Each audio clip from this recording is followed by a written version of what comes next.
అనగనగనగా ఒక ఊరిలో ఒక అమాయకపు పిచ్చుక ఉండేది. మనసులో ఏ కల్మషం లేని ఆ పిచ్చుకకి ఒకరోజు ఒక కాకుల గుంపు పరిచయం అయ్యింది. ఆ కాకులతో పిచ్చుకకి స్నేహం అయ్యింది. పిచ్చుకకి అందరూ చెప్పారు, ఆ కాకులతో స్నేహం చెయ్యొద్దు, అవి మంచివి కావు అని. కానీ ఆ పిచ్చుక మాత్రం ఆ మాట వినలేదు. ఒకరోజు కాకుల గుంపు ఎటో వెళుతూ పిచ్చుకను కూడా తోడు రమ్మన్నాయి.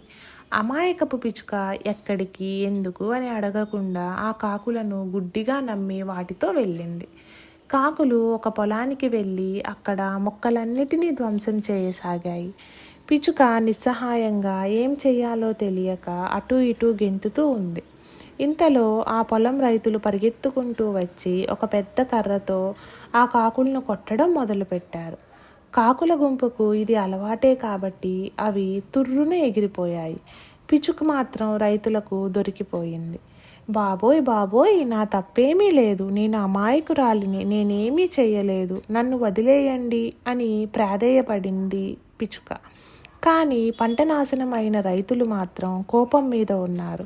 ఆ పిచ్చుక మాట నమ్మలేదు కదా, దానివైపు అసహ్యంగా చూసి మరో 2 దెబ్బలు వేశారు. నీతి: మన వ్యక్తిత్వాన్ని మనం కాదు, మన పరిసరాలు, మన స్నేహితులు నిర్ణయిస్తారు. చెడ్డవారితో స్నేహం చేస్తే మనం కూడా చెడ్డవారిగా మారిపోతామని ఇతరులు భావిస్తారు.